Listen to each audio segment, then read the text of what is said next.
अपार सुख है परिणाम में, पर यात्रा बड़ी दुखमयी है। अब परिवार का मोह छोड़ पाना कितना कठिन होता है। माता पिता भाई परिवार भाभी रिश्ते नाते सब छोड़कर अंदर से किसी से राग नहीं, चाहे गृहस्थ हो चाहे विरक्त। यदि भगवान को प्राप्त करना है तो सबकी ममता ताग बटोरी, मम पद मन ही बांध बर डोरी। सबका प्यार समेट कर भगवान के चरणों में लगाना होगा। इसके बाद कोई मनोरंजन नहीं। देखो कैसा जीवन होता है, कोई मनोरंजन। अब हम लोग कोई मनोरंजन, 1 मिनट कभी टीवी नहीं, 1 मिनट कभी मोबाइल का कोई मतलब नहीं। बिल्कुल संसार में क्या हो रहा है हमसे कोई मतलब नहीं। हमें बस अपने चिंतन में लगे रहना है रात दिन। न कोई मनोरंजन है, न कोई हंसी मजाक है, न किसी तरह के किसी इंद्रिय का विलास है।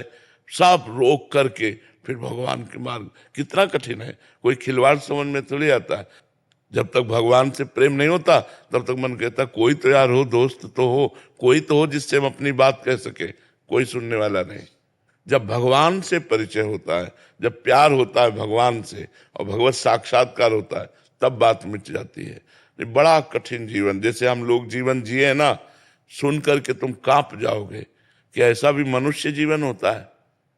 सर्दी में कोई वस्त्र नहीं, न कंबल न स्वेटर, किसी न साल, किसी भी तरह की कोई गर्म कपड़े नहीं। हर कष्ट सहने का जब अभ्यास कर लिया जाता है कि मुझे दुख सहना है लेकिन प्यारे से प्रेम करना है, तब वो इस मार्ग में चल पाता है। ऐसे नहीं है कि अध्यात्म स्वतः प्रकाशित हो जाता है। अगर होता होता तो सबके हृदय में हो जाता ना। सब अध्यात्म में नहीं, स्वतः विकारों के अधीन होता है। अध्यात्म में तो चढ़ना पड़ता है। अध्यात्म ऐसे है और विषय ऐसे है। छोड़ दो तो मन विषयों में स्वाभाविक चला जाएगा। अध्यात्म में उसे चढ़ाना पड़ेगा। अध्यात्म ऊर्ध्वगामी है, ऊर्ध्वगामी, और विषय अधोगामी है। विषय पतन का मार्ग है, अध्यात्म उन्नति का मार्ग है। तो उन्नति के लिए चढ़ना होगा। चढ़ने के लिए हमको जिद्दी स्वभाव और दुख सहने का स्वभाव, चाहे जो कुछ हो जाए मैं इस बार भगवान को प्राप्त करके रहूंगा, ऐसा स्वभाव, तब वो भगवान के मार्ग में चलता है। नहीं तो ये इतना कठिन मार्ग है। तुम आज देख रहे हो ना, ये तो आज का, ये तो आखिरी फिल्म का रोल है। फिल्म की जो शुरुआत देखो ना तो आप कांप जाओगे कि बड़ा कठिन जीवन है वैराग्य का। अब ये लोग तो हमारे पास है ना, इन लोगों को कोई कष्ट थोड़ी है। जीवन में कभी गरम गरम रोटी निकल के नहीं पाए कि वो रसोई से निकलने हम पा रहे हैं, कभी नहीं। 7-7 दिन हो गए भोजन नहीं मिला। गंगा के किनारे गंगा जल पान करके प्राणों की रक्षा करना, हर समय नाम जप करना, भजन करना। तब परमार्थ का जो मार्ग है वो ऐसे नहीं। जीवित मर जाए उलट आप में समाए, यही दिलगिरी है। पर परमार्थ का जो मार्ग है वो केवल 2-4 माला घुमा लेना है। जीवित मर जाए, जैसे मरे हुए पुरुष में कोई कामना नहीं होती, मान अपमान का बोध नहीं होता, ऐसे। हमें एक संत मिले, उन्होंने कहा, नई अवस्था थी, तो उन्होंने कहा तुम बाबा जी तो बन गए हो लेकिन निर्वाह करना बहुत कठिन है। कहा क्यों महाराज जी? तो उनका जैसे कुत्ते को रोटी डालो वो पाने के लिए आ जाएगा, और डंडा मारो चला जाएगा, फिर पुचकारो फिर आ जाएगा, फिर उसको दबका दो फिर चला जाएगा। ऐसे साधु का स्वभाव होना चाहिए कि एक आदमी 10 बार अपमान करे और फिर बुलावे तो अपमान भूलकर तुरंत उसके दरवाजे खड़ा हो जाए। कभी उसको ये भान न होना चाहिए कि ये 10 दिन से मुझे गालियां दे के भगा रहा है, मैं इसके दरवाजे कभी नहीं जाऊंगा, ऐसा। और कहा सुनो, मन को ऐसे मारना है जैसे सांप को बंदर पकड़ लेता है और वो पेड़ पर घसता है उसका मुंह, फिर कान में लगाता है, अगर सूं हुआ जरा सा फिर घसता है। बोले ऐसे मन को पकड़ करके अगर तनिक भी विषय की चंचलता रह गई, मारो मन को। मन मार्या तन बस में कि ना हुआ भरम सब दूर, बाहर से कछ दिखत नाही अंदर चमके नूर। आपो त्याग जगत में बैठे नहीं किसी से काम, उनमें तो कछु अंतर नहीं संत कहो चाहे राम। जिन्होंने मन को मार लिया, जिन्होंने इंद्रियों को वश में कर लिया, जो अपने देह राग को भूल गए, जो संसार के सुखों को रौंद डाला, वो परमार्थ उनके हृदय में अध्यात्म प्रकाशित होता है। तो इसलिए हमारी प्रार्थना है कि ये न समझा जाए, अगर स्वतः प्रकाशित होता तो सबके हृदय में प्रकाशित हो जाता। जो जितना कठिन तप करता है, जो जितना प्रयासरत है, उतने अध्यात्म में आगे बढ़ पाया। यस जी, महाराष्ट्र श्री हरिवंश महाराज जी। महाराज जी, गुरु आज्ञा में दृढ़ निष्ठा कैसे आए, कैसे मालूम पड़े कि इस समय मेरे लिए क्या गुरु आज्ञा है? जब हमारा लक्ष्य दृढ़ हो जाता है भगवत प्राप्ति, तब हम गुरु आज्ञा का पालन करते हैं। जैसे हमें जाना है बांके बिहारी जी, हमें पता नहीं है, तो जो गाइड हमें मिलेगा हमको उसके इशारे पे चलना होगा, इधर से इधर। हम वहाँ ये नहीं बोल सकते कि ये रास्ता हम नहीं जाएंगे, नहीं, वो जो रास्ता बता रहा है उसी रास्ते पे चलते हैं। ये कब दृढ़ हुआ? जब बिहारी जी के दर्शन की लालसा हुई। तो जब हमें भगवत प्राप्ति की लालसा या मुमुक्षुता सत्संग के द्वारा जागृत होती है, तब हम गुरु का वरण करते हैं। और जब गुरुदेव का वरण करते हैं और उनकी आज्ञा का पालन करने की उत्साह वृत्ति उसी में होगी जो भगवत प्राप्ति करना चाहता है। ऐसे हजारों लोग गुरु बनाते हैं, लेकिन गुरु की अवज्ञा कर देते हैं, उनकी आज्ञा का उल्लंघन कर देते हैं। वो जो नियम बताते हैं, जो साधन बताते हैं, जो मंत्र बताते हैं, उसमें रति न करके मनमानी आचरण करता रहता है जीव, क्योंकि उसको लक्ष्य नहीं बना। लक्ष्य क्यों नहीं बना? भोगैश्वर्य प्रसक्ता नाम तया प्रहत चेतसाम व्यवसायत्मिका बुद्धि समाधो न विधीयते। जिसकी भोग और ऐश्वर्य में वृत्तियां फंसी हुई है, चित्त जिसका अपहृत हो गया ऐश्वर्य में, भोग में, वो कभी भगवत प्राप्ति का लक्ष्य नहीं कर सकता, वो परमात्मा प्राप्ति का लक्ष्य नहीं कर सकता। तो जो साधक सत्संग के द्वारा असत आचरणों का त्याग करके सत आचरण पे चलता है और गुरुदेव की आज्ञा का पालन करता है, वो भगवत प्राप्ति करता है। इसलिए भगवत प्राप्ति लक्ष्य वाला साधक अपने गुरुदेव की प्रत्येक आज्ञा का पालन करता है, और जब गुरुदेव की आज्ञा का पालन करता है तो उसे भगवत तत्व का अनुभव होने लगता है। जैसे जैसे अनुभव होता है वैसे वैसे गुरु चरणों में वो न्यौछावर होता चला जाता है। जैसे जैसे भगवदानंद की अनुभूति होती है वैसे वैसे लगता है बलिहारी गुरुदेव बलिहारी, अगर आप कृपा ना करते तो मैं इस आनंद को कभी प्राप्त ही नहीं कर पाता। इसलिए गुरु चरणों में तन मन प्राण से न्यौछावर हो जाता है। समझ पा रहे हैं आप? प्रभु, पर कभी कभी ऐसे भोग आते हैं कि वो लगता है कि ये तो कर्तव्य है इनको भोगना, तो मतलब कैसे मालूम पड़े कि ये भोग?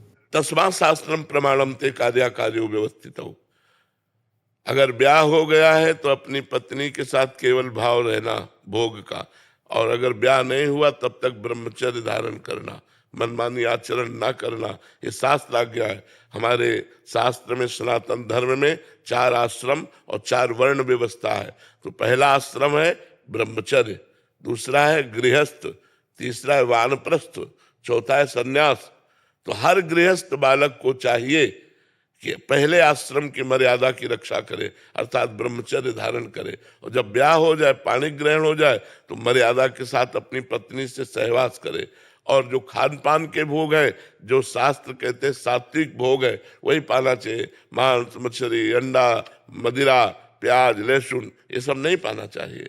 जो निषेध किया गया है उसे हमें नहीं पाना।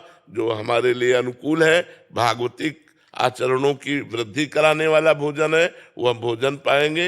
वैसा ही महाराज जी, पिछली बार आया था, आपने बोला था माता पिता को भगवान मान के सेवा करो जी, उनको कैसे भी सुख पहुंचाने की वृत्ति रखो। जी। तो अगर माता पिता ही बोलते हैं कि प्याज लहसुन खाओ, फिर उनको मना कर नहीं, ऐसे भगवान की आज्ञा नहीं मानते हम। केवल भगवान मानते हैं सेवा के लिए।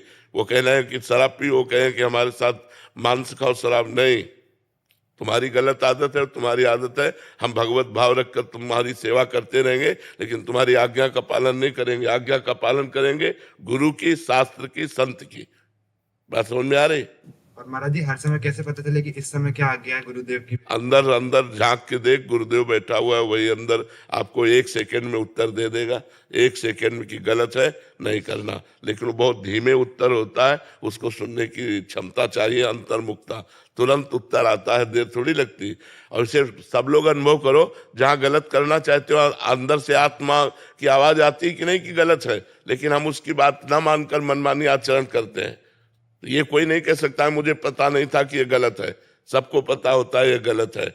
आत्मना प्रतिकूलानि परेशान न समाचरित, हाँ, जो हमें अच्छा नहीं लगता हम व्यवहार दूसरों के साथ ना करें, ये शास्त्र की आज्ञा है। हमारी बहन को कोई गलत दृष्टि से देखे, हमें बर्दाश्त नहीं, तो हम किसी की बहन को गलत दृष्टि से ना देखें।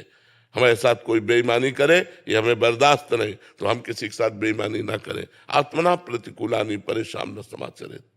राजीव जी, राधे राधे महाराज जी। महाराज जी, आपके चरणों में कोटि कोटि प्रणाम। महाराज जी, जब मन किसी बात को पकड़ कर बैठ जाए और छोड़ने को तैयार ना हो, तब ऐसी स्थिति में क्या करें? बहुत बहुत हठीला है, बहुत हठीला है, मतलब इतना हठीला है कि बहुत हठीला है।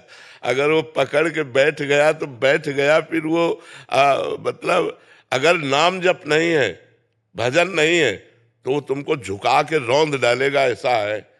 बड़े बड़े ऋषि मुनियों को परास्त करने की सामर्थ्य रखता है ये मन। मन हठीला है, पकड़ लिया तो पकड़ लिया, बहुत इसकी पकड़ बहुत जोर की है। तो हम इसको भगवान नाम पकड़ाएं, इसकी जब हठीलेपन की आदत है तो इसका हम लाभ ले।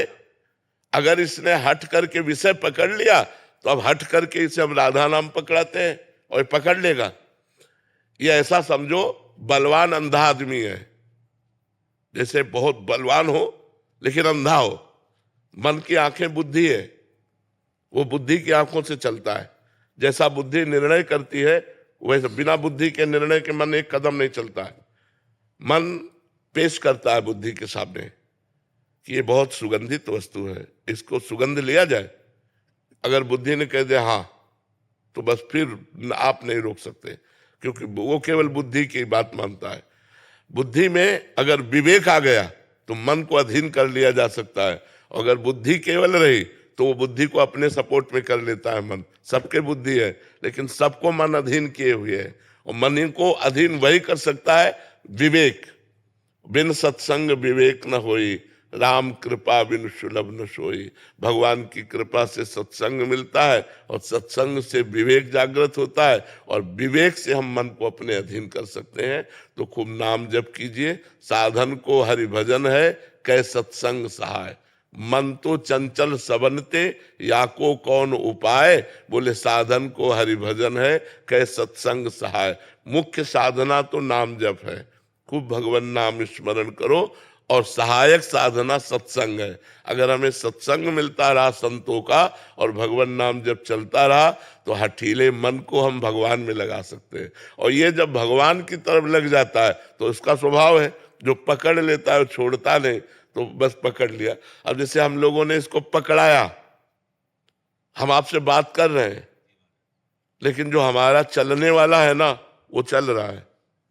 जैसे आप हमारी बात सुन रहे हो लेकिन कुछ चल रहा है अंदर, ऐसे हमारे वो चल रहा है जो चलाना चाहिए।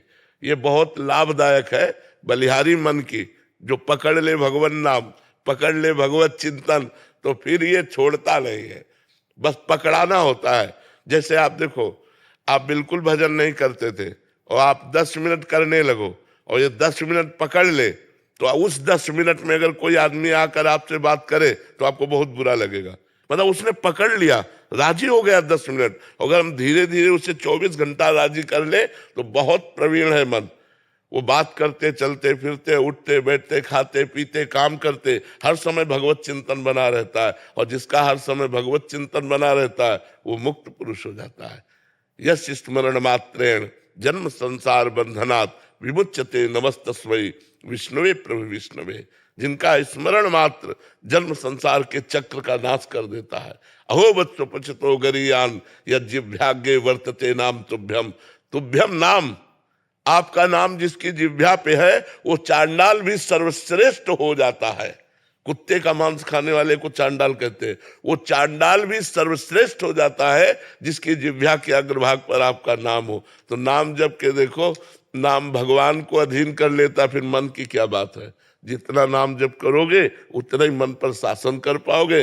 नहीं, सब मन के गुलाम है, सब मन के चेला है। सच्चा गुरु वही जो मन को चेला बना ले। सच्चा गुरु वही जो मन को चेला बना ले। नहीं, मन के चेला सब है, मन के चेला है। जैसा मन कहा वैसा किया, ऐसा नहीं। तस्मात् शास्त्रम प्रमाणम थे। जैसा शास्त्र कहता है वैसा मन चले, जैसा गुरु कहते हैं वैसा मन चले, वो कोई महापुरुष होता है। नेहा जी गुड़गांव से। राधे राधे महाराज जी। महाराज जी, एक कथा में आता है कि जब एक बहुत भीड़ एक जने को मार रही थी तो वो ठाकुर जी से मदद मांगने लगा, तो ठाकुर जी बीच भोजन छोड़ के भागते भागते निकले पर वापिस आ गए। तो जब पूछा गया कि क्यों वापिस आए तो कह रहे उसने पत्थर उठा लिया था, वो अपना सामर्थ्य उपयोग करना। महाराज जी कह रहे हैं कि बच्चे बड़े हो रहे हैं, काफी प्रयत्न के बाद भी नहीं मानते, बहुत बहस करते हैं, बदतमीजी करते हैं, तो ऐसे में प्रभु पर छोड़ दें क्या, या मैं टोकना ही छोड़ दूं? नहीं नहीं, अपने कर्तव्य का पालन कर। वहां की सीन अलग है। वो कथा ऐसी है कि एक संत अपना दंड कमंडल लिए बड़ी मस्ती से जा रहे थे नदी के किनारे किनारे, गंगा किनारे। तो एक धोबी ने कपड़े फैला रखा था, बहुत से कपड़े फैले हुए थे। अब वो भगवदानंद में इतने मस्त थे कि नीचे देखे ही नहीं। तो उसके 2-4 कपड़ों में उसके पैर, तो वो जिस कपड़े से डंडा से कपड़ा धोता था ना चाट से, वो लेके दौड़ा मारने के लिए। तो भगवान एकदम सावधान हो गए। तो जब वो मारने के लिए दौड़ा तो संत ने अपना डंडा उठा लिया, तो भगवान शांत हो गए। तो रुक्मिणी जी ने पूछा शांत क्यों हो गए? बोले वो समर्थ है, वो निपट लेगा, वो डंडा नहीं तो मुझे लगा कि मुझे जाना पड़ेगा, क्योंकि